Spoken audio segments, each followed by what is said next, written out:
আমার নাম সাইফুল ইসলাম রাব্বি, মোহাম্মদপুর থানার আহ্বায়ক বৈষম্য বিরোধী ছাত্র আন্দোলন। আপনি আমার পরিচয় আর দিতে পারবো না।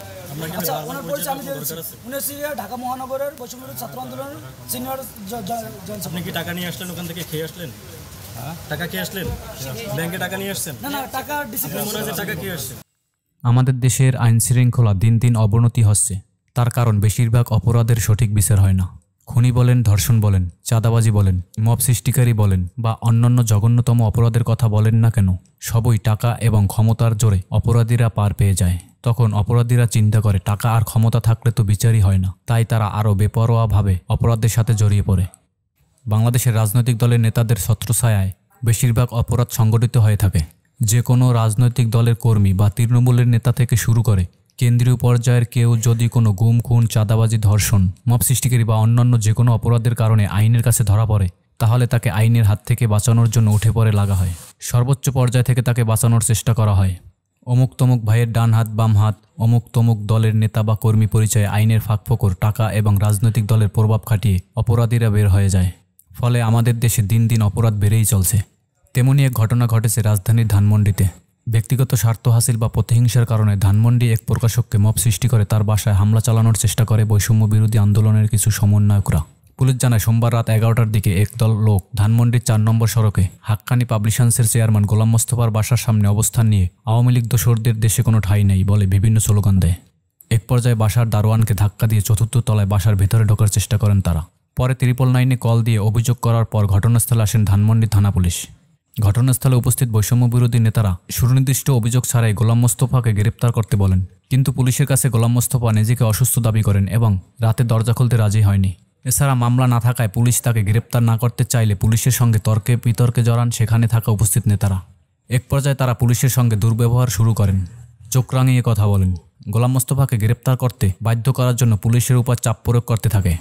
পুলিশ পরিস্থিতি খারাপ দেখে ঘটনাস্থলে নেতৃত্ব দেওয়া বৈষম্য বিরোধী ছাত্র আন্দোলনের 3 নেতাকে আটক করে থানায় নিয়ে যায়। তাদের সাথে থাকা বেশ কয়েকজন দৌড়ে পালিয়ে যায়।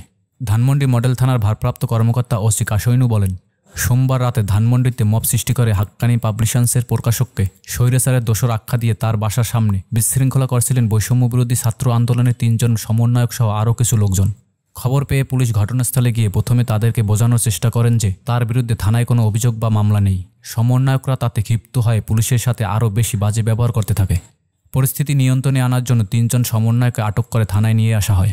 পরবর্তীতে জাতীয় নাগরিক কমিটির সিনিয়র যুগ্ম মুখ্য সমন্বয়ক আব্দুল হান্নান মাসুদের উপস্থিতিতে মুচলেখা নিয়ে তাদের ছেড়ে দেওয়া হয়। ছেড়ে দেওয়া সমন্বয়করা হলেন মোহাম্মদপুর থানার বৈষম্য বিরোধী ছাত্র আন্দোলনের আহ্বায়ক সাইফুল ইসলাম রাব্বি। বাকি 2 জন হলেন বৈষম্য বিরোধী ছাত্র আন্দোলনের ঢাকা মহানগর শাখার সিনিয়র যুগ্ম সদস্য সচিব আরফান সরকার দিনার ও মোহাম্মদপুর কেন্দ্রীয় কলেজের বৈষম্য বিরোধী ছাত্র আন্দোলনের নেতা ও ট্রাফিক সহায়ক মোহাম্মদ জিসানুল্লাহ। মুচলেখা দিয়ে সমন্বয়কদের সারিয়ে নেওয়ার বিষয়ে হান্নান মাসুদকে জিজ্ঞেস করা হলে ধানমন্ডি থানায় উপস্থিত সাংবাদিকদের বলেন, এমনি খোঁজখবর নিতে এসেছি। একটা ভুল বোঝাবুঝি হয়েছিল, সেটা মীমাংসা করা হয়েছে। ওদেরকে ব্যবহার করা হচ্ছে। এ ঘটনায় অনেকে জড়িত আছে, সেগুলো আমরা খতিয়ে দেখছি।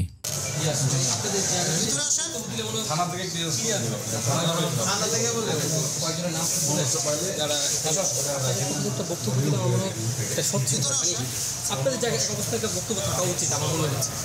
বিভিন্ন গণমাধ্যম নিউজ হয়েছে, এমন না যে আমি আসছি যে এটা নিউজ হয়েছে, আমাকে একটু যেহেতু আপনি হান্নান ভেবেছেন কি করতে আসছিলেন, কি জন্য আপনার জায়গায় আপনার পক্ষ থেকে একটু দেখা করতে আসছি। কি দেখা করলেন, কি কথা বললাম, বিষয়টা জানতে। এখন আপনারা এদিকে এই ঘটনার পর বৈষম্য বিরোধী ছাত্র আন্দোলনের ফেসবুক পেজ থেকে দেওয়া এক বিজ্ঞপ্তিতে জানানো হয়, নৈতিক বিশৃঙ্খলার কারণে সাইফুল ইসলাম রাব্বিকে সাংগঠনিক কার্যক্রম থেকে অব্যাহতি দেওয়া হয়েছে। মব সৃষ্টিকারী 3 জনকে মুচলেখা দিয়ে থানা থেকে সারিয়ে নেওয়ার পর এ বিষয়ে এনসিপি নেতা হান্নান মাসুদ ফেসবুকে একটি পোস্টে তিনি লেখেন, ডিএমপি কমিশনারের অনুরোধে আমি সেখানে যাই। সেখানে গেলে প্রশাসনের অনুরোধে বিষয়টি মধ্যস্থতা করি, যেহেতু প্রশাসন ওদের বিরুদ্ধে কোনো অভিযোগ রুজু করেনি এবং করতেও চাচ্ছিল না। ওই পোস্টের সমালোচনা করে বিশেষজ্ঞরা বলেন, হান্নান মাসুদ কে? ডিএমপি কমিশনার অনুরোধ করেছে তাকে মধ্যস্থতা করার জন্য। বিশেষজ্ঞরা আরও বলেন, ডিএমপি কমিশনার হান্নান মাসুদের উপর নির্ভরশীল হয়ে তাকে দায়িত্ব দিলেও সমস্যা সমাধান করার জন্য। তাহলে তিনি কি করছেন?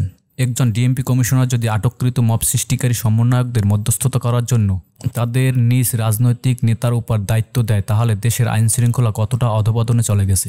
দেশে পুলিশ থাকার কি দরকার যদি তারা স্বাধীনভাবে কাজ না করে অথবা স্বাধীনভাবে কাজ করতে না দেওয়া হয় তাদেরকে। আইনশৃঙ্খলা বাহিনী কি এখনও রাজনৈতিক নেতাদের ছত্রছায়ায় চলেন? কবে তারা স্বাধীনভাবে কাজ করবে? এ বিষয়ে সাধারণ মানুষ বলেন, আমরা কোনটা বিশ্বাস করব, কোনটা সত্য? হান্নান মাসুদকে কি সত্যি ডিএমপি কমিশনার মধ্যস্থতা করার জন্য দায়িত্ব দিয়েছিল, নাকি তিনি ডিএমপি কমিশনারকে প্রশ্নবিদ্ধ করার জন্য ফেসবুকে এমন পোস্ট করেছেন? সাধারণ মানুষ আরও বলেন, মব সৃষ্টিকারীদের থানা থেকে সারিয়ে নেওয়া হয়, আমরা কি কিছুই বুঝি না? এইসব মব সৃষ্টিকারীরা কাদের ছত্রছায়া চলে, অথবা কারা কারা এদের ইন্ধন দেয়?